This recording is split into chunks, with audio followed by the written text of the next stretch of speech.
So how to go deeper into the word of God.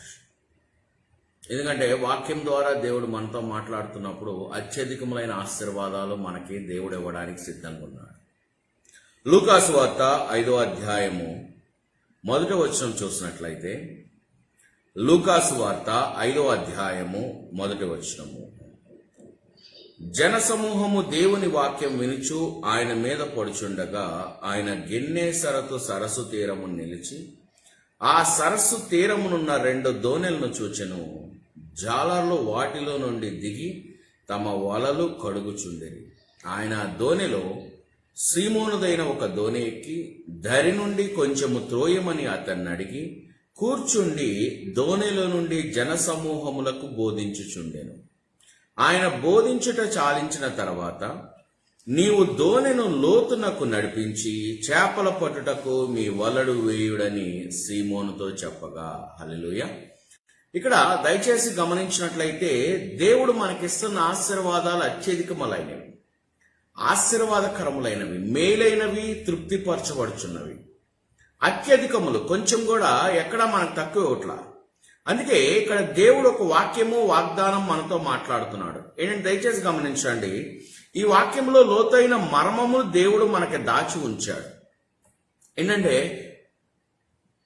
వారు అప్పటి వరకు కష్టపడ్డారు, కానీ క్రీస్తు అప్పటికే జనసమూహం అంతా ఆయన మీద పడుచుండగా, అంటే అప్పటికి పేతురు పరిచయం అవ్వలేదు, యోహాను పరిచయం అవ్వలేదు, ఎవరు పరిచయం అవ్వలేదు, కానీ జనసమూహం అంతయు ఆయన మీద పడుచుండగా, అంటే శిష్యులు ప్రారంభం అవ్వకముందే జనసమూహము ఆయన అద్భుతాలకి, ఆశ్చర్యకర కార్యాలకి వెంటపడి ఆయన బోధ వినడానికి ఆసక్తి చూపిస్తుండగా, దయచేసి గమనించండి, ఇక్కడ ఈ వచనం మనతో మాట్లాడుతున్నాడు. నీవు దోణెను లోతునకు నడిపించి చేపలు పట్టుటకు మీ వలలు వేయుడని సీమోనుతో చెప్పగా. దోణెను లోతుగా నడిపించి. ఇక్కడ తర్వాత వచనం చూస్తే 5వ వచనం చూడండి, లూకా 5:5. సీమోను, ఏలినవాడ, రాత్రంతయు మేం ప్రయాసపడితిమి గాని మాకేమీయూ దొరకలేదు, అయినను నీ మాట చొప్పున వలలు వేతునని ఆయనతో చెప్పాను. వారు అలాగ చేసి విస్తారమైన చేపలు పట్టిరి, అందుచేత వారి వలలు పిగిలిపోవుచుండగా. ఈ వచనాలు కొన్ని జాగ్రత్తగా మనం గమనిద్దాం. ఇక్కడ రాత్రంతా మేము కష్టపడ్డాము అంటే అది మనిషి శక్తితో మేము చేశాం. చూడండి, పేతురు మాట్లాడే మాట, అది మనిషిగా నాకెంత శక్తి అవుతుందో ఆ శక్తితో నేను చేశాను.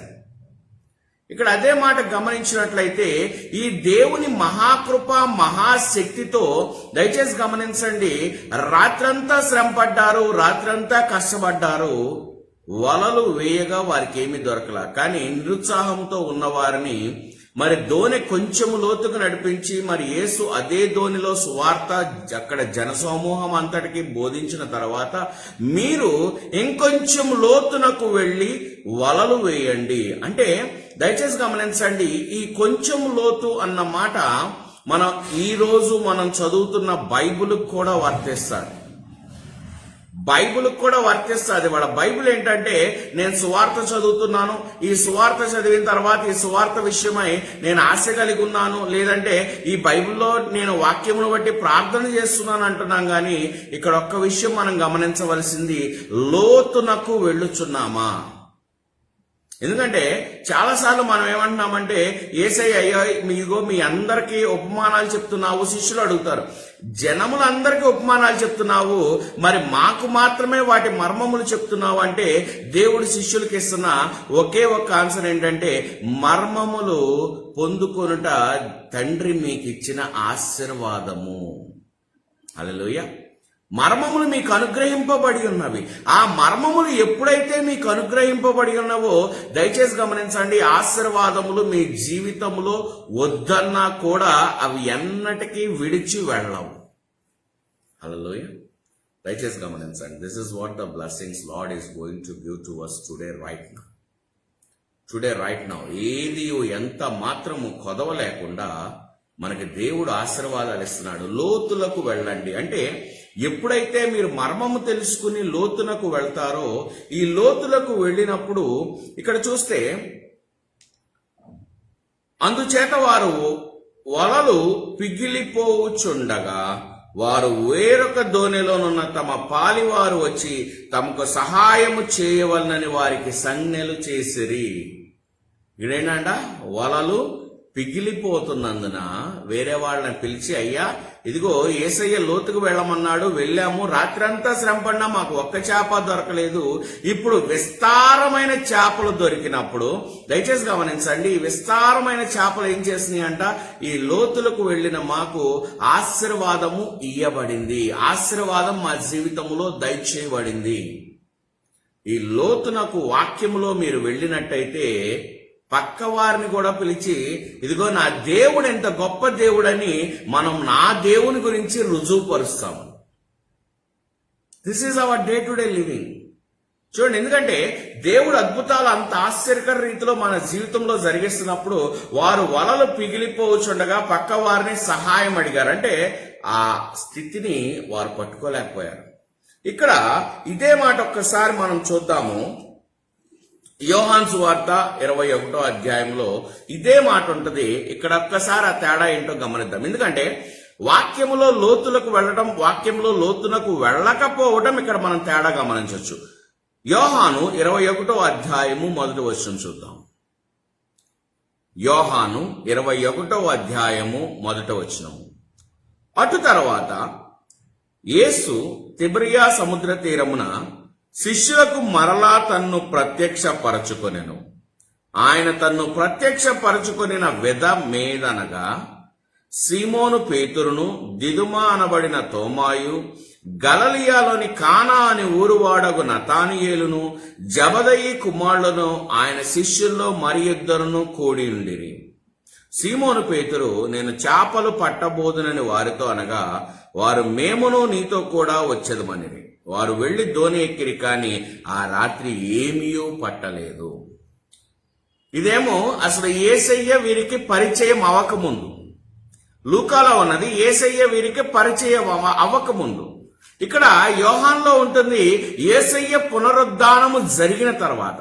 దయచేసి ఈ వ్యత్యాసం గమనించండి. అక్కడ యేసయ్యకి పరిచయం అవ్వలేదు, ఇక్కడేమో యేసయ్య మరణించిన తర్వాత ఆ శ్రమలో బాధలు చూసి వీళ్ళు పరిచర్యను వదిలిపెట్టేసి, అయ్యా నేను తిరిగి మరలా నా చేపలు పట్టుకోవడానికే నేను వెళతాను అన్నప్పుడు మిగతా 11 మంది అపోస్తులు కూడా పేతురునే వెంబడించారు. అరే, యేసయ్య పక్క తిరిగిన పేతురే తిరిగి పరిచర్య వదిలేసి చేపలు పట్టుకుంటున్నా అన్నప్పుడు మళ్ళీ మనం ఒక్కళ్ళమే ఇది ఏం చేస్తామన్నట్టు వారు కూడా వెళ్లి చేపలు పట్టుకోవడానికే సిద్ధపడ్డప్పుడు వారు కూడా మళ్ళీ వలలేశారు.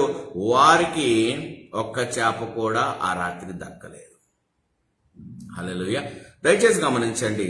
సూర్యోదయం అవుచుండగా, యోహాను 21:4, సూర్యోదయం అవుచుండగా యేసు ధరిని నిలిచెను. అయితే ఆయన యేసు అని శిష్యులు గుర్తుపట్టలేదు. హల్లెలూయా. ఆయన యేసు అని శిష్యులు గుర్తుపట్టలేదు. అంటే ఈ పునరుద్ధానంలో జరిగిన ఆశీర్వాదము వారు యేసు అప్పటికే 2 సార్లు కనబడ్డాడు వాళ్ళకి. 3వసారి కనబడ్డా అది తెల్లవారుచుండగా, అంటే వారి ఆత్మ నేత్రంలో ఆ క్షణమున తెరవకపోయి ఉండెను, లేదా వారు యేసుని గ్రహించలేకపోయిన స్థితిలో అయినా ఉండి ఉండాలి. అందుకు గ్రహించిపోయినప్పుడు ఇక్కడ చూడండి, యేసు 5వ వచనం చూస్తే, యేసు పిల్లలారా భోజనమునకు మీ యొద్ద ఏమైనా ఉన్నదా అని వారిని అడగగా లేదని వారు ఆయనతో చెప్పిరి. అప్పుడు ఆయన, దోణి కుడి పక్కను వలవేయుడి, మీకు దొరుకునని చెప్పగా వారలాగ వేయగా చేపలు విస్తారంగా పడినందున వల లాగలేకపోయిరి. హల్లెలూయా. ఇక్కడ మొదటి విషయం మన జీవితంలో గమనించినట్లయితే, శిష్యులు కష్టపడుతున్నప్పుడు క్రీస్తు మరలా వారికి కనబడినప్పుడు పునరుద్ధానమందు మొదట అడిగిన ప్రశ్న, మీరు భోజనము చేశారా? కొన్ని భోజనం చేయడానికి మీ యొద్ద ఏమైనా ఉన్నదా? అంటే దయచేసి గమనించండి. మనం అయ్యా నేను ఆకలి దప్పులున్నాము, ఉపవాసం ఉన్నామని మనం అంటున్నాము, కానీ దేవుడు అంటున్నాడు, first are you filled with my spirit? నా వాక్యముతో మీరు నింపబడ్డారా? ఆ వాక్యాహారము మీ జీవిత కాలం మీకు ఆశీర్వాదం ఇస్తుంది. శారీరక ఆహారం వేరు, ఆ గంటకు మనకు అరిగిపోద్ది. కానీ వాక్యాహారము వారి జీవిత కాలం ఉంటుంది. అంటే దేవుడు ఇక్కడ భోజనములకు సిద్ధపరచాలంటే క్రీస్తు ఒక మాట అంటాడు, అయ్యా ఇప్పుడు మీతో బల్లలో పాలు పంచుకుంటున్నాను కానీ, లేదంటే ఈ ద్రాక్ష నేను తాగుతున్నాను కానీ, నూతన రాజ్యములోకి వచ్చినప్పుడు ఈ పళ్లతో చేసిన ఏ ద్రాక్షారసము నేను ముట్టను, పరలోక రాజ్యంలో దీవెనకరమైనది నేను ముడతాను అని చెప్పినప్పుడు అదే మాట దయచేసి గమనించండి. మనకు దేవుడు చేసిన మొదటి అద్భుతం అదే. నీళ్లను ద్రాక్షారసంగా మార్చం. పెళ్లి విందులో, కానాను విందులో, ఆ విందు కూడా దయచేసి గమనించండి, పెళ్లి విందు, వరుడు వధువు.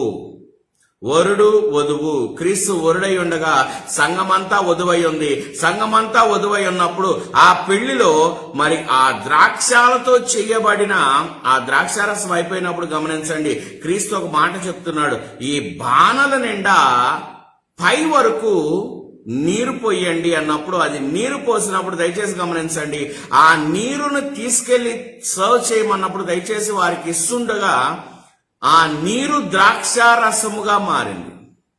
అక్కడ ఉన్న అధికారులు వీళ్ళంతా అన్నారు, అయ్యా ఎప్పటి వరకు మాకున్న ఈ జబ్బు రసము, ఈ కాయలు ఇవన్నీ పోసావు, మరి శ్రేష్టమైంది ఇప్పుడు పోస్తున్నావు అంటే ఏంటంటే, దయచేసి గమనించండి, ఇక్కడ దేవుని సాదృశ్యం మనకి దర్శన రీతిలో కనబడుతుంది. అంటే ఆ వివాహ సమయంలో, ఆ విందు సమయంలో దేవుడు మనతో మాట్లాడుతున్న అద్భుతమైన క్రియ. అంటే యేసయ్య వధువు సంఘం కోసం వస్తున్నప్పుడు లోకమిచ్చే ఆహారం కాదు, ఈ లోకమిచ్చే ఆహారం అయితే అయిపోయింది. కానీ దయచేసి గమనించండి, that's what the last word is also from the God. I will never sip this wine from now onwards. వారికి రొట్టె వచ్చి చివరి నిమిషంలో ద్రాక్షారసం ఇచ్చి, ఇది నా రక్తము, ఇది నా శరీరం అన్నప్పుడు, నేను కాయలతో చేసిన ఏ wine I will not drink, I will drink the wine of the heavenly spirit. మరి ఇక్కడ అదే మొదటి విందు అదే అయింది, చివరి విందు దేవుడు అదే మనకు రుజువు చూపించాడు. కానాన్లో మొదటి విందు అదే, వివాహం అదే, వివాహము వరుడు వధు వివాహం. ఆ వివాహములో ద్రాక్షాలతో చేయబడిన ద్రాక్షారసము కాదు, నీటిని అద్భుతముగా మార్చిన, తన కృప ద్వారా మార్చిన ద్రాక్షారసం. Because it is not from any of the fruits. దేవుడు అక్కడ వాక్యం వాగ్దానం క్లియర్ గా చెప్పడం జరిగింది, ఎటువంటి పండుతో గాని చెయ్యని ద్రాక్షారసము నేను తాగుతాను. అదే కానాను విందులో మనందరికీ దేవుడు రుచి చూపిస్తున్నాడు. Yes, this wine will be like that. ఈ తెల్ల మామూలుగా ఉన్న నీరు మామూలు ద్రాక్షాలతో చేయబడిన దానికంటే రుచికరముగా, అద్భుతకరంగా మారుతుంది. So this is what the first and last miracle. దయచేసి గమనించండి, బైబిల్లో యేసుక్రీస్తు చేసిన మొదటి అద్భుతం అదే మనం చదువుతున్నాం. చివరి అద్భుతం, నేను ఈ ద్రాక్ష నీరు ఇంకా తాగను, నేను తాగబోచున్నది పరలోకములోనిది. అంటే దేవుడు ఎంతగా మనకు ఆశీర్వాదాలు సిద్ధపరిచాడో దయచేసి గమనించండి.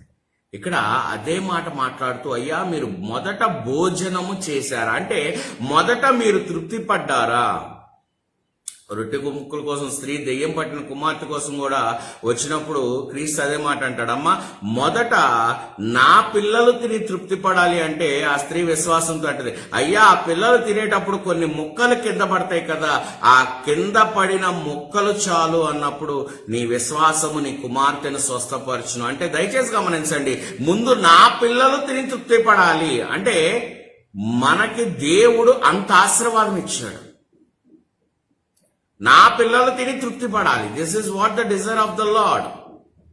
అంటే ఎప్పుడైతే నా వాక్యాహారం మీరు భుజించారో మీరు ఎన్నటికీ, అందుకే చూడండి 5 భర్తలున్న స్త్రీతో, అమ్మ నువ్వు ఈ నీళ్లు తాగితే ఎన్నటికీ దప్పిక కొనవు. So this is what lord is giving about the wine and the bread. అంటే ఈ మర్మం దేవుడు ఒకటే మాట్లాడుతున్నాడు, you have to go deeper and deeper and deeper into the word.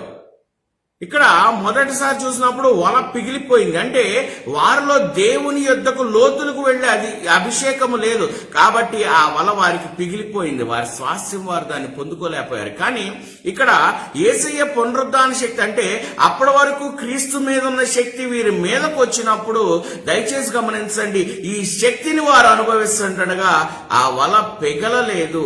ఆ వలలో చేపలు విస్తారంగా పడ్డాయి. ఇక్కడ ఒక మాట చూద్దాము. యోహాను 21:6 చూస్తే, లేదని వారు ఆయనతో చెప్పిరి. అప్పుడు ఆయన ధోని కుడి పక్కన వల వేయుడి, మీకు దొరికినని చెప్పాను గనక వారు అలాగూ వేయగా చేపలు విస్తారంగా పడినందున వల లాగలేకపోయిరి. కాబట్టి యేసు ప్రేమించిన శిష్యుడు ఆయన ప్రభువు సుమి అని పేతురుతో చెప్పాను. హల్లెలూయా. Please recognize this. యేసు ప్రేమించిన శిష్యుడు ఎవరితో చెప్పాడంట?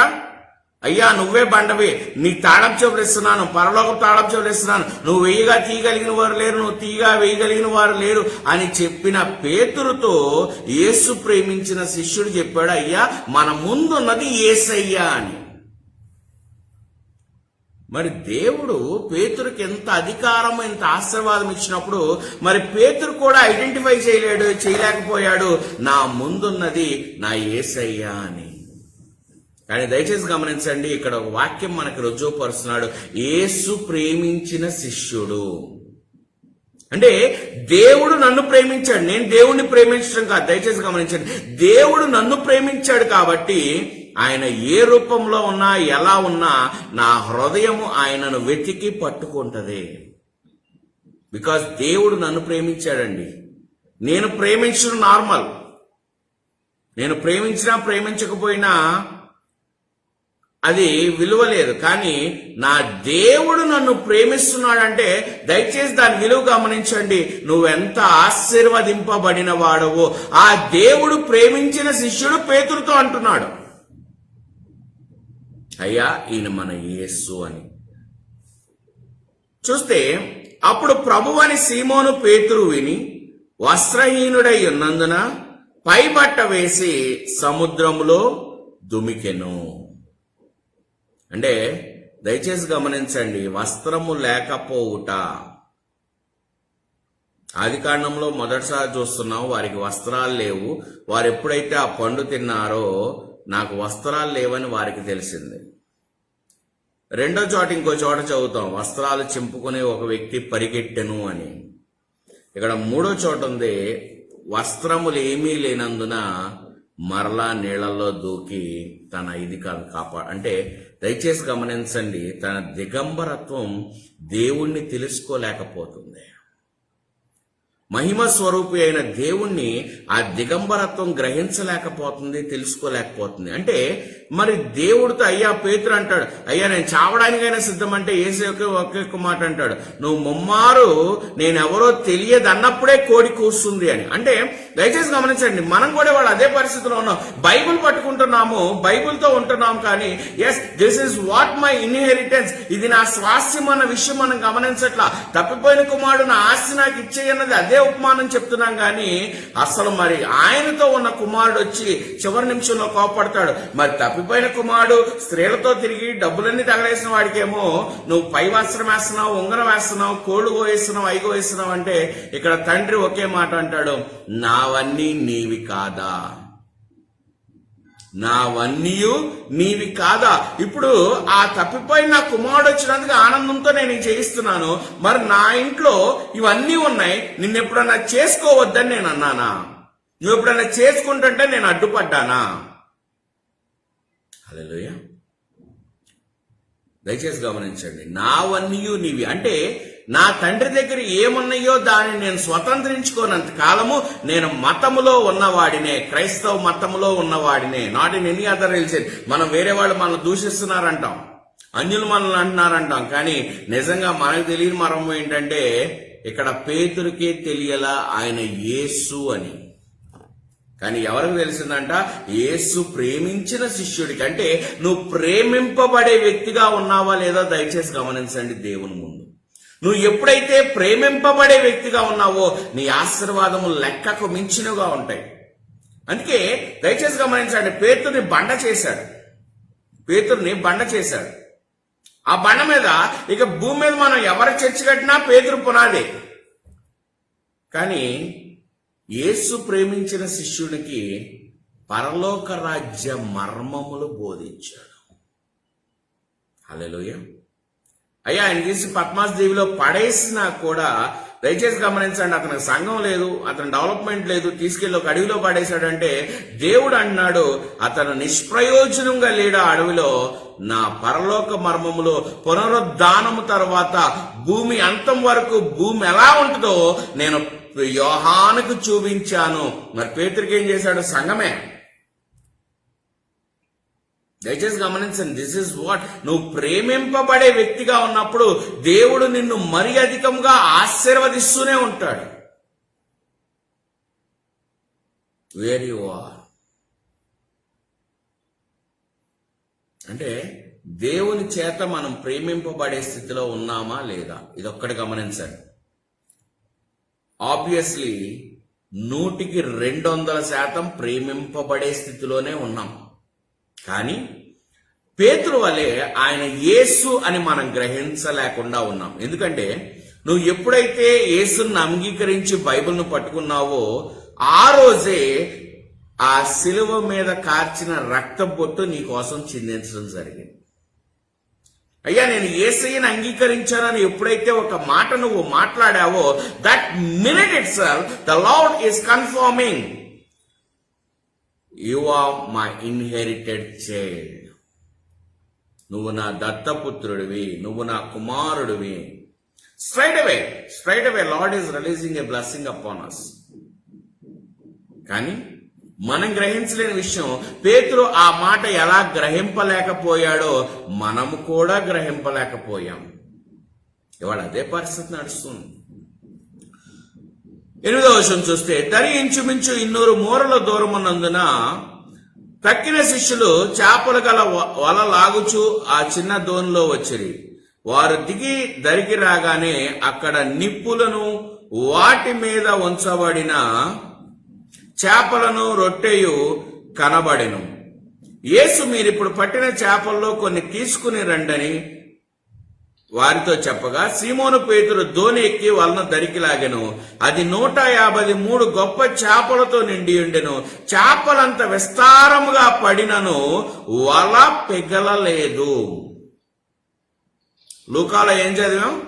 చేపలు విస్తారంగా పడినప్పుడు వల పిగిలిపోతుంది గనక పక్కన వాళ్ళ సహాయం అడిగారు. కానీ ఇక్కడ చేపలు విస్తారంగా పడిన వల పిగలలేదు. అంటే దయచేసి గమనించండి, దేవుడు అద్భుతాలు ఆశ్చర్యకర కార్యాలు ఎన్నైతే నీకు ఇవ్వడానికి సిద్ధపరిచాడో ఆ ఆత్మ మర్మములని, ఎంతే కృపా వరములు కృపా ఫలములు అన్నప్పుడు ఆ 9 నీ జీవితములో ఎన్నొచ్చినా కూడా నీ వల పిగలదంట. అంటే నేను దెయ్యాలను వెళ్ళగొట్టగలను, రోగులను స్వస్థపరచగలను, గుడ్డివారికి కళ్ళు తెప్పించగలను, మృతులను లేపగలను, ఇంకా ఏ మర్మం నీకు తెలిసినా కూడా you will be strong hold.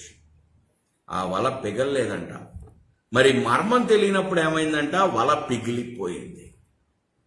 అంటే నువ్వు లోతునకు వెళ్లే మర్మం నీ దగ్గర లేదు, ఆ వచ్చిన వాటిని దాచుకునే ధన్యత నీలో లేదు. కానీ యేసున్నాడు. యేసు పేతురుతో మాట్లాడుతున్నాడు. అంటే what we are having, this Bible is with us. This Bible is with us, but we are not recognizing it. Kristu ముందే ఉన్నాడు, వేశారు, రాత్రంతా పడలేదు, చేపలు లాగారు, కానీ వల పిగిలిపోతుంది. మరి అదే ఇక్కడ కూడా యోహానులో కూడా ఆయన పునరుద్ధానం తర్వాత మరి పేతురు దేవుని శక్తి చేత నింపబడినప్పుడు ఆ ప్రవచించే ధన్యత మర్చిపోయాడు. ఎందుకంటే మొదటిది మర్చిపోయాడు. దయచేసి గమనించండి, ఆ రోజు ఇదే స్థితి జరిగితే చేపలు పడమనంగానే చేపలు పడ్డాయి కదా యేసయ్య, మరి వాళ్ళు నేనంటే జరగలేదు అని ఆ విషయం మర్చిపోయి నేను తిరిగి జాలరనే అన్న స్థితికి వెళ్ళిపోయాడు. దేవుని అద్భుతాలు చూసిన వ్యక్తిని, ఆశ్చర్యాలు చూసిన వ్యక్తిని నాతో కూడా చేయించగలడు. రూపాంతరం కొండ మీదకి నన్నే తీసుకెళ్లాడు, మృతురాలను లేపుతున్నప్పుడు నన్నే తీసుకెళ్లాడు, అన్నిటికీ నన్ను తీసుకెళ్ళినప్పుడు ఈ అద్భుతం నా జీవితంలో దేవుడు ఎందుకు చేయలేడు అన్న స్థితిలో పేతురు లేకుండా, అయ్యా రాత్రంతా కష్టపడ్డాము అయినా మాకేమీ దొరకలేదు అన్న మాటే మరలా వినపడింది. అంటే where we are in Christ. పునరుద్ధానకు ముందు చూడండి, పునరుద్ధానము తర్వాత చూడండి, సమాధానం మారలేదు. నువ్వు అన్యుడిగా ఉన్నప్పుడు అదే మాట్లాడావు, నేను యేసయ్యను అంగీకరించాను, నేను యేసయ్యలోకి వచ్చాను, నేను బాప్తిజం తీసుకున్నాను అంటున్నావు. బాప్తిజం తీసుకున్నా కూడా ఇంకా నాకు ఇది లోటు ఉంది అని మాట్లాడుతున్నప్పుడు నిజముగా యేసయ్యలో నువ్వు రక్షణలో నడిచావా? సో ఆ రోజుకి అప్పటికి యేసయ్య తెలీదు. సో పేతురు వాళ్ళ పిగిలిపోయింది. అంటే ఆ బలము శక్తి పేతురు దగ్గర లేదు. కానీ వాళ్ళు గమనించండి, దేవుని శక్తి చేత 3.5 సంవత్సరాలు నడిపింపబడినప్పుడు ఆ నడిపింపబడిన ప్రతి క్షణము పేతురు అక్కడే ఉన్నాడు. ఆయన చేసిన ప్రతి అద్భుతములో పేతురున్నాడు. రూపాంతరం కొండ మీద పేతురున్నాడు. మోషే ఏలియాలతో మాట్లాడినప్పుడు పేతురు చూడగలిగాడు. దట్టు పేతురు కూడా ఇంకో మాట, దేవుడు మాట అంటాడు, అయ్యా నేను ఎవరిని అంటే నువ్వు దేవుని కుమారుడివి అంటే అక్కడ దేవుడు ఒకే ఒక మాట అంటాడు, నా తండ్రి చెప్తే తప్ప నీకు ఈ విషయము బయలుపరచబడలేదు. నా తండ్రి చెప్తే తప్ప. See what the Lord is showing. అంటే ఈ పేతురు దగ్గర అన్నీ ఉన్నాయి, కానీ అవసరానికి వచ్చేటప్పటికి నా దగ్గర ఏమున్నాయో అవి పొందుకోలేక నాకు ఏమీ దొరకలేదు ప్రభువా అన్న మాట వచ్చి. అంటే తప్పిపోయిన కుమారుడు దగ్గర కూడా చూడండి, నీ దగ్గర అయ్యా తప్పిపోయిన కుమారుడు వచ్చాడని అతనికి అంత విందు చేస్తున్నావని నా మీద గొడవ చేస్తున్నావే, నావన్నీ నీవి కాదా? నువ్వు ఏ రోజన్నా వాటిని తీసుకుని వాడుకుంటే నేను ఎప్పుడన్నా అభ్యంతరపరిచానా నిన్ను ఎప్పుడన్నా ఆటంకపరిచానా నిన్ను? అంటే నువ్వు తీసుకుని వాడుకోలేదు, ఇది నా స్వాస్థ్యమని వాడుకోలేదు. నా రక్షకుడు నాకు ఇచ్చాడు, నా పరలోకపు తండ్రి నాకు ఇచ్చాడు. పరలోకపు తండ్రి అంటున్నాం గాని ఆయన పరలోకపు తండ్రిగానే చూస్తున్నాం. ఇది ఆయన నాకు ఇవ్వగలడు, నా జీవితంలో దీన్ని నేను రుచి చూడగలను, ఆ రుచి చూసిన స్వాస్థ్యముతో నేను ముందుకు వెళ్ళగలను అన్న మాట నీ జీవితంలో నా జీవితంలో రావట్లేదు. దయచేసి గమనించండి, this is what the lord is showing. Impossible impossible impossible. కానీ దేవుడు ఒకటే మాట చెప్తాడు, ఆవగింజంత విశ్వాసం ఉంటే నథింగ్ ఈజ్ ఇంపాసిబుల్. ఈ కంబళి చెట్టు వెళ్లి సముద్రము నడి మధ్యలో పడను. కంబళి చెట్టు నీకు సంబంధం లేదు, సముద్రము నీకు సంబంధం లేదు, కానీ నీ విశ్వాసము అటువంటి వాటిని పెకిలించి వేస్తుంది. ఎప్పుడు వేస్తుంది? నేను బైబిల్ పట్టుకుని 24 గంటలు చదువుతున్నాను అన్నప్పుడు కాదండి, దాని లోతునకు వెళ్లి నువ్వు మర్మము గ్రహించినప్పుడే. ఎందుకంటే లూకాలో చదివినప్పుడు వల పిగిలిపోయింది, ఇక్కడ లోతునకు వెళ్ళమల్లా. ఆల్రెడీ వారు లోతులోనే ఉన్నారు. దయచేసి this word you have to underline this. మొదటిసారి ఏం చెప్పాడు క్రీస్తు? మీరు లోతునకు వెళ్ళండి. ఇక్కడ ఆల్రెడీ వీళ్ళు ఎక్కడున్నారు? ఆ లోతులోనే ఉన్నారు. అంటే ఆ మర్మములన్నీ వీరి దగ్గర ఉన్నాయి, ఆ ఆశీర్వాదాలన్నీ వీరి దగ్గర ఉన్నాయి. దేవుడు వెనక్కి తీసేసుకోవాలా? అరే పేతురు ఎట్లా అన్నా, నేను తీసేసుకుంటాను వెనక్కి, నావి అని అనలా. మేబీ తనకి గ్రహించలేకపోయి ఉండొచ్చు. Maybe it's a mistake. తండ్రిగా నేను అతనికి మరలా బోధిస్తాను. అందుకే దేవుడు అంటాడు, మా పరిశుద్ధాత్మ వచ్చినప్పుడు మరలా వీటన్నిటినీ మీకు బోధించును. అక్కడ గాడ్ క్లియర్ గా చెప్తున్నాడు, మరలా వీటన్నిటినీ నీకు బోధించును అని దేవుడు నీతో మాట్లాడుతున్నాడు. ఇప్పుడు చెప్పాను కదా, ఓసారి చెప్పాను కదా, ఈ చెప్పిన దాంట్లో నువ్వు వెళ్ళాంట్లా. మేబీ నువ్వు రికగ్నైజ్ చేయలేకపోవచ్చు, లేదంటే అపవాది బలహీనతల్లో వెళ్ళిపోవచ్చు, నీ వ్యసనం వ్యామోహంలో వెళ్ళిపోవచ్చు. కానీ దేవుడు అన్నాడు, మరలా నీకు పరిశుద్ధాత్మ బోధిస్తుంది. అంటే నేను ఒకసారి చెప్పానని సరిపోవట్లేదు, మళ్ళా రెండోసారి, మళ్ళా మూడోసారి, మళ్ళా నాలుగోసారి. దేవుడు 77 సార్లు ఒక వ్యక్తిని ప్రేమించమన్నప్పుడు, దేవుడు నీ కోసం రక్తం చిందించినప్పుడు నిన్ను ప్రేమించడా? అంటే దయచేసి గమనించండి. అంటే అయ్యా నేను 77 సార్లు తప్పిపోతానంటే అది కాదు నీ స్వాస్థ్యము.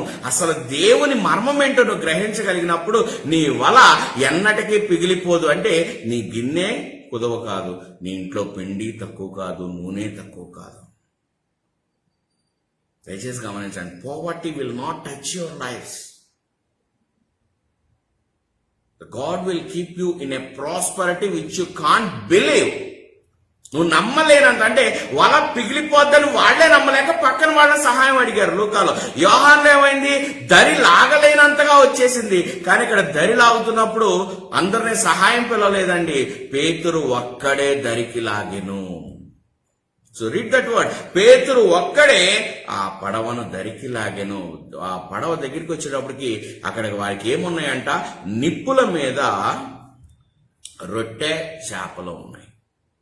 అయినా కూడా క్రీస్తు అన్నాడు, మీరు పట్టిన చేపల్లో మళ్ళా నా దగ్గరికి తీసుకురండి. అంటే you do your work but I will give what I'm having. నీకు ఆకలి వేసినప్పుడు నీ ఆకలి చేసాను, నేనేమి ఇవ్వాలో నేను నీకు సిద్ధపరచుంచా. బట్ వాట్ ఎవర్ నువ్వు దేనికోసమైతే కష్టపడుతున్నావో ఆ కష్టంలో ఉన్నదాన్ని నాకు తీసుకొచ్చి పెట్టు. అక్కడ డూ యువర్ వర్క్. ఇక్కడ దేవుడు సరే బయటకు వచ్చేసేయండి, నేను ఇక్కడ రెడీ చేశాను, చేపలు రెడీ చేశాను, లేదా ఈ రొట్టెలు రెడీ చేశాను, రండి మీరు తిన్నాం అంట్లా. Come with what you are having. చూడండి, రీడ్ దిస్ వర్డ్.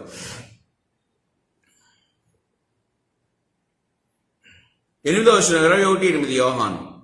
దరి ఇంచుమించు 200 మూరలు దూరం ఉన్నందున తక్కిన శిష్యులు చేపలు గల వలలాగుచు ఆ చిన్న దోణిలో వచ్చిరి. వారు దిగి దరికి రాగానే అక్కడ నిప్పులను వాటి మీద ఉంచబడిన చేపలను రొట్టెయు కనబడెను. యేసు, మీరిప్పుడు పట్టిన చేపల్లో కొన్ని తీసుకుని రండని వారితో చెప్పగా. అదేంటండి మళ్ళీ, దేవుడు ఆల్రెడీ వీళ్ళు ఒడ్డుకు తీసుకొచ్చేటప్పటికే రొట్టె చేపలు సిద్ధపరిచాడు. కానీ మళ్ళీ ఏమన్నాడు, మీరు పట్టిన చేపలు తీసుకుని రండి. అంటే గాడ్ నోస్ నువ్వు ఇవ్వడానికి సిద్ధంగా ఉన్నావా లేదా. అంటే నువ్వు లోతులకు వెళ్ళినప్పుడు నాకు ఇవ్వడం మర్చిపోతున్నావు, కానీ నేను నీకు ఇస్తున్నానన్న విషయం కూడా నువ్వు గ్రహించట్లా. నువ్వు చేపలు పట్టి వచ్చేటప్పటికే ఇవి నిప్పుల మీద కాల్చి నీకు ఆహారం సిద్ధంగా ఉంచాడు. కానీ నువ్వేమనుకుంటున్నావు, అయ్యా నేను కష్టపడితేనే నాకు జాబ్ వచ్చింది, నేను కష్టపడితేనే నాకు శాలరీ వచ్చింది, నేను కష్టపడితేనే నాకు వచ్చింది, నేను కష్టపడితే నువ్వు కష్టపడక ముందే నీ తల్లిదండ్రుల ద్వారా లేదంటే నీకు ఆశీర్వాదం ద్వారా నీకు భోజనము దేవుడు సిద్ధపరిచాడు.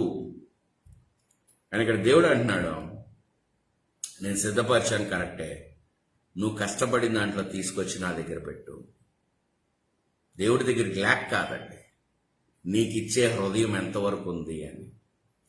మరి క్రీస్తు అభిషక్తుడు, ఆయన దగ్గర లేని లోకంలో లేదంటూ ఏం లేదు. మనం లెక్కేసుకుంటాం, పాస్టర్ గారి ఏ పాస్టర్ డబ్బులు లేవు, 10 రూపాయలు ఇవ్వాలి, ఈ పాస్టర్ డబ్బులు లేవు, 100 రూపాయలు ఇవ్వాలి, ఈ పాస్టర్ డబ్బులు లేవు, 1000 అంటే నీ కొలమానం నేను ఒక పాస్టర్కి ఇస్తున్నాను అంటున్నా కానీ నేను నా దేవునికి ఇస్తున్నాను అన్న స్థితిలో నీ అడుగు ముందుకు పడడం లేదు. దయచేసి గమనించండి. This is what a sign. మీ డబ్బులు ఇవ్వాలి, మీ డబ్బులు ఇస్తే, ఇప్పుడు పేతురు ఆ చేపలు తెస్తేనే దేవుడు కాల్చిచ్చాడా? ఆ చేపలు తెస్తే మరి రొట్టె ఎక్కడి నుంచి వచ్చింది? అంటే నీ కొత్త చేపలు తినడం కాదు, ఆ కొత్త చేపల్లోకి రొట్టెను కూడా దేవుడు సిద్ధపరిచాడు. కానీ ఇక్కడ దయచేసి నువ్వు గ్రహించవలసిన మర్మం ఏంటంటే, నేను కష్టపడుతున్నానని కాదు, నా కష్టానికంటే ముందు. అందుకే దేవుడు అడుగుతాడు, మీరు ఏదైతే కావాలో మీ తండ్రికి అవన్నీ తెలుసును, మీ పరలోకపు తండ్రికి ఇవన్నీ తెలుసు, మీరు దాన్ని గ్రహించి పొందుకోండి. This is what god is expecting from us. అయ్యా నేను తీసుకొస్తేనే నాకు వండి పెడతారు, నేను తీసుకొస్తే, నువ్వు తీసుకొస్తే నీకు వండి పెట్టడం కాదు, నువ్వు దేవుని చేత ప్రేమింపబడితే నువ్వు కష్టపడక ముందే నీకు ఆహారం తినడానికి సిద్ధంగా ఉంది. కానీ దేవుడు అన్నాడు, still you have to bring that to me. Still నేను ఆహారం ఇచ్చాను కాదు, నువ్వు ఇచ్చి నీ విశ్వాసాన్ని కనబరుచుకో. అమ్మో ఈ నాయి నేను ఇచ్చేస్తే అయిపోద్ది, నువ్వు ఇచ్చేస్తే అయిపోద్ది కాదు, నువ్వు ఇచ్చేస్తే విస్తరింపబడింది. God will expand your territories. ఆ 153 చేపలు తేకముందే వీరికి విస్తారమైన ఆహారము దేవుడు సిద్ధపరిచాడు. దయచేసి గమనించండి, this is what the blessing. ఆ వల పిగిలిపోలేదు అంటే దేవుని ఆత్మ వరములు ఫలములు నీ జీవితంలో వచ్చే కొద్దీ నీ ఆశీర్వాదములు విస్తరిస్తూనే ఉంటాయి. హల్లెలూయా. 12 ఈ చేపలు అంత విస్తారంగా పడినను వల పిగల్లేదు. యేసు రండి భోజనము చేయుడని వారితో అనెను. ఏమంటున్నాడంట? రండి భోజనము చేయుడి అని వారితో అనెను. ఇక్కడ చూద్దాం, లూకా 5 చూద్దాము, 7వ వచనం. లూకా 5వ అధ్యాయము 6వ వచనం నుంచి చూస్తే, వారలాగు చేసి విస్తారంగా చేపలు పట్టిరి, అందుచేత వారి వలలు పిగిలిపోవుచుండగా వారు వేరొక దోణిలో ఉన్న వారిని తమ పాలి వారు వచ్చి తమకు సహాయము చేయవలనని వారికి సంజ్ఞలు చేసిరి. వారు వచ్చి 2 దోణిలు మునుగునట్లు నింపిరి. సీమోను పేతురు అది చూచి యేసు మోకాళ్ల ఎదుట సాగిలపడి, ప్రభువా, నన్ను విడిచిపొమ్ము, నేను పాపాత్ముడనని చెప్పెను. ప్రభువా, నన్ను విడిచిపొమ్ము, నేను పాపాత్ముడిని. ఇప్పుడు యోహాను అదే మాట ఎందుకన్నా? ఇదే అద్భుతం మరలా జరిగింది. దయచేసి గమనించండి. The same miracle happened again, but the Peter were not claim that I am a sinner. అంటే నువ్వు బాప్తిజము రక్షణలోనికి రాకముందు పేతురు నోట్లో ఏ మాట వచ్చింది, బాప్తిజము రక్షణ ఆయన తిరిగిన స్వాస్యము అనుభవించిన తర్వాత ఏ మాట వచ్చింది? ఇప్పుడు ఆయన మోకాళ్ళ మీద పడి, అయ్యా నేను పాపాత్ముడిని, నేను వెళ్ళిపో అనలా పేతురు. వెళ్ళిపో అన్నాడా? పాపాత్ముడిని వెళ్ళిపో అన్నాడా? చూడండి ఇక్కడ ఏమన్నాడు, 12:13 చూస్తే, యోహాను 21:13, ఆయన ప్రభు అని వారికి తెలిసినందున నీవెవడవని శిష్యుల్లో ఎవరునూ ఆయనను అడగ తెగింపలేదు. యేసు వచ్చి ఆ రొట్టెను తీసుకుని వారికి పంచిపెట్టెను, అలాగ చేపలను కూడా పంచిపెట్టెను.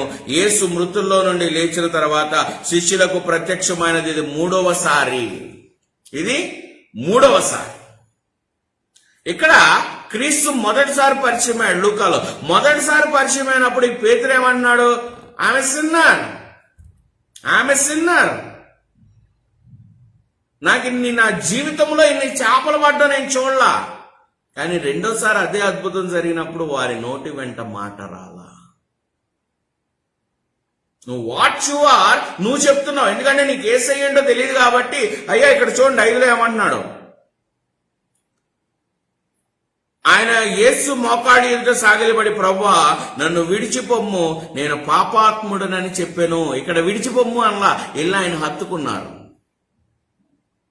See the difference. The miracle is the same, the person is the same, the healer is the same, but see the word. This is what the depth of the Bible. ఇక్కడ నేను పాపాత్ముడని అన్నాడు, రెండోసారి నేను పాపాత్ముడని అనలా, ఆయన ఇచ్చిన ఆహారాన్ని భుజించారు. Hallelujah. So where we are in the Christ, లోతునకు వెళుతున్నామా? కేవలం ఈ ముద్ద తింటే చాలు, ఈ పూటకైతే చాలు అన్నట్లు ఉంటున్నామా? ఫుడ్ కాదండి. Food will digest in 24 hours. నువ్వు ఎంత లగ్జరీ ఫుడ్ తిన్నా, ఎంత 5 స్టార్ హోటల్కి వెళ్ళి ఫుడ్ తిన్నా, it will digest in 24 hours. కానీ దేవుని మర్మములు it will continue to your generations. That is a blessing to the David. Yes, నీ దీంట్లో నీ తరముల్లో రాజు ఉండక మానడు. ఆ వాగ్దానంలో క్రీస్తును కూడా అదే తరంలో ఇచ్చాడు దేవుడు. హల్లెలూయా. ఈ మర్మము బలమైనది. అదే తాళపు చెవులు దావీదుకి ఇచ్చాడు. దయచేసి గమనించండి. దావీదుకు తాళపు చెవులు ఉన్నాయి, పేతురుకు తాళపు చెవులు ఉన్నాయి. మనకు కూడా ఇచ్చాడు. మీరు వెయ్యగా ఎవరు తెరవలేరు, మీరు తెరవగా ఎవరు ముయ్యలేరు. ఈ తాళపు చెవులు ఒక్కసారినా వాడుతున్నామా? The inheritance. తండ్రి ఒకటే మాట అంటున్నాడు, నావన్నీ నీవి, నేనెక్కడా ఏది అబ్జెక్ట్ చేయట్లా, నావన్నీ నీవి. ఎందుకంటే see the love of the god. రోమీలు 8 ఒక్కసారి చూద్దాము. So 8 or 10 maybe.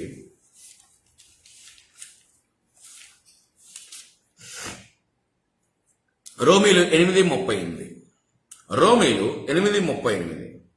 మరణమైనను జీవమైనను దేవదూతలైనను ప్రధానులైనను ఉన్నవి అయినను రాబోవునవైనను అధికారులైనను ఎత్తైనవైనను లోతైనవైనను సృష్టింపబడిన మరి ఏదైనను మన ప్రభు అయిన క్రీస్తు యేసునందలి దేవుని ప్రేమ నుండి మనలను ఎడబాపనేరవని రూఢిగా నమ్ముచున్నాను. అంటే మరణం దేవుని ప్రేమ నుంచి మనం వేడి చేయలేదు. చచ్చిపోయావా, దేవునితో కూర్చుంటా వెళ్ళి. ఇక పౌలు అంటాడు, నాకు జీవ కిరీటం సిద్ధంగా ఉంది, నేను వెళ్ళి దేవునితో కూర్చుంటా. యోహాను ప్రేమించిన వాడు, అయ్యా అతను నాతో ఉంటే నీకేంటి బాధ అని పేతురుతో డైరెక్ట్గా యేసయ్యా అన్నాడు.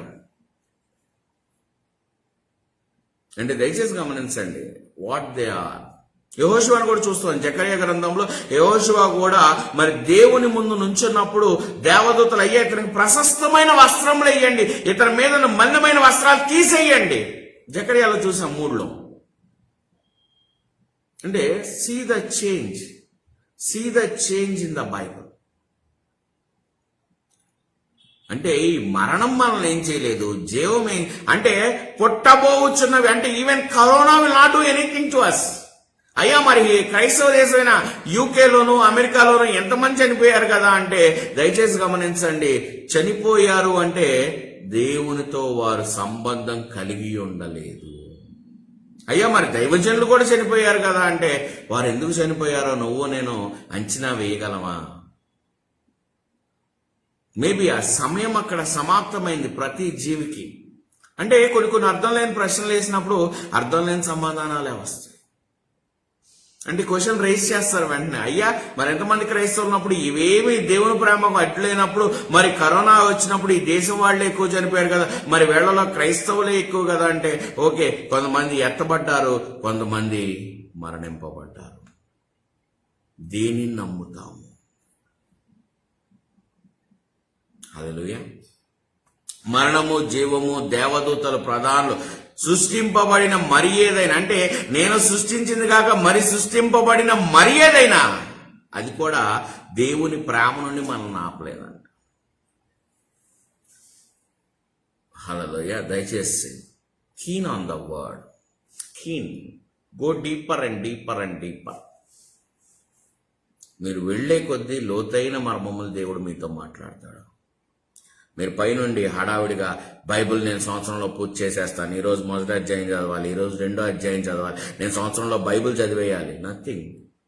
It will not useful to heavenly blessings. నువ్వు బైబిల్ 10 సార్లు చదివినా కూడా నీకు ఆ రోజు మర్మము దేవుడు నీకు కొత్తగానే బోధిస్తాడు. That is what the secret in the Bible. అరే నేను ఇంత ముందు చదివానే, నాకు ఈ మర్మం ఎందుకు బయలుపరచబడలేదంటే నీకు అది మర్మం బయలుపరచబడడానికి ఆ సమయం నీకు రాలేదు. ఇవాళ ఈ అధ్యాయం చదవాలి కాబట్టి ఈ అధ్యాయం చదివేసావు, దీంట్లో నేనేం నేర్చుకోగలను అన్నది గ్రహించావా? లేదంటే ఈ అధ్యాయం నేను బైబిల్ అంతా పట్టేసి ఎస్ నేను ఒక భక్తి పట్టిన వ్యక్తిగా బైబిల్ అంతా ఎక్కడ ఏ వచ్చిన అడిగినా చెప్పగలిగిన వ్యక్తిగా తయారవ్వాలని maybe you by hearted like a school student of a second class.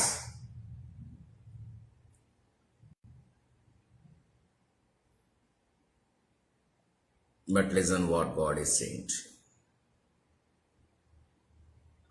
ఇక్కడ నేను పాపాత్ముణ్ణి, నన్ను వదిలి వెళ్ళిపో. కానీ అక్కడ యేసయ్యను తెలుసుకున్న తర్వాత పాపాత్ముణ్ణి అలా వెళ్ళి కౌగిలించుకున్నాడు. హల్లెలూయా. లూకా 5:9 చూస్తే, ఏలయనగా వారు పట్టిన చేపల రాశికి అతడును అతడితో ఉన్న వారందరూ విస్మయముందిరి. అలాగా సీమోనుతో కూడా పాలివాడైన జగదయ కుమారులు యాకోబు, యోహాను విస్మయముందిరి. అందుకు యేసు, భయపడకము, ఎప్పటి నుండి నీవు మనుషులను పట్టువాడవై ఉందువని సీమోనుతో చెప్పగా వారు దోణెలను దరికి చేర్చి సమస్తమును విడిచిపెట్టి ఆయనను వెంబడించిరి. ద సేమ్ మినిట్ మిరాకిల్ జరిగిన ద నెక్స్ట్ మినిట్ ఆ దోణులు అలా వదిలేసి ఆయన వెంబడించారు. See, even in the John, the miracle జరిగిన నెక్స్ట్ మినిట్ 15వ వచనం చూడండి. వారు భోజనం చేసిన తర్వాత యేసు సీమోను పేతురును చూసి, యోహాను కుమారుడు అయిన సీమోను, వీరికంటే నీవు నన్ను ఎక్కువగా ప్రేమించున్నావా అని అడగగా అతడు, అవును ప్రభువా, నేను నిన్ను ప్రేమించున్నానని నువ్వు ఎరుగుదువు కదా అని ఆయనతో చెప్పాను. ఇక్కడ చేపలు పట్టే జాలరుగా చేశాడు, ఇక్కడ ఏం చేశాడు? ముమ్మారులు అడిగినప్పుడు 17వ వచనం చూస్తే, మూడోసారి ఆయన, యోహాను కుమారుడు అయిన సీమోను, నన్ను ప్రేమించున్నావా అని అతన్ని అడిగాను. నన్ను ప్రేమించున్నావా అని మూడోసారి తను అడిగినందుకు పేతురు వ్యసనపడి, ప్రభువా, నీవు సమస్తము ఎరిగిన వాడవు, నిన్ను ప్రేమించుచున్నానని నీవే ఎరుగుదు అని ఆయనతో చెప్పాను. యేసు, నా గొర్రెలను మేపుము, నీవు యవ్వనుడివై ఉండినప్పుడు నీ అంతట నీవే నడుము కట్టుకొని నీకిష్టమైన చోటుకు వెళ్ళుచుంటివి. నా గొర్రెలను మేపుము. ఇక్కడ ఏమన్నాడు? చేపలు పట్టే జాలరివి కాదు, మనుషులను పట్టే జాలరివి. ఈ జాలరి ఏం చేయాలంటే ఇప్పుడు మేపాలి. So this is what the secret. లోతునకు వెళ్ళావా? లోతైన మర్మములు గ్రహించావా? When you go deeper and deeper and deeper, God will give you more blessings and blessings and blessings. వల పెగల్లేదండి, వల పెగల. పేతురు, అయ్యా నేను పాపాత్ముడిని అన్నాడు. రెండోసారి అదే పేతురుని దేవుడు బండగా చేశాడు. ఆ గొర్రెల్ని మేపమన్నాడు. వేర్ యు ఆర్, ఎక్కడున్నా? చూడండి, పాపము అధికమైన కొలది ఆయన కృప విస్తారంగా అభివృద్ధి చెందుతాడు. లోకంలో పాపం ఎక్కువ అవుతుందని మనం అరుస్తున్నాము, ఎందుకంటే మతం ఉన్నాం కాబట్టి అరుస్తున్నాం. కానీ నువ్వు గ్రహించలేనిది, గమనించలేనిది, ఆ పాపం అంత విపరీతంగా పెరుగుతున్నప్పుడు ఆయన కృప కూడా అంతకు మించి అపరిమితంగా పెరిగింది. అది ఎవరికి తెలిసిద్దంటే లోతుకు తెలిసిద్ది. అయ్యా, పట్టణం అంతా కాల్ చేస్తున్నప్పుడు, ఎంతమంది పాపుల మధ్యలో నేనున్నాను, నేను నాశనం అయిపోతాను అన్నప్పుడు దూతలు వచ్చి బయటకు తీసుకువెళ్ళినప్పుడు లోతు దీనికి నిజమైన అర్థంగా చెప్తాడు. పాపము అంతకంతకు అతిక్రమించిన దేవుని కృప విస్తారంగా నన్ను తీసుకెళ్లి కొండ మీద, ఈవెన్ ఆ అగ్ని రవ్వ కూడా నా మీద పడకుండా కృప విస్తారంగా నన్ను కాపాడింది. This lot only can say this promise to every one.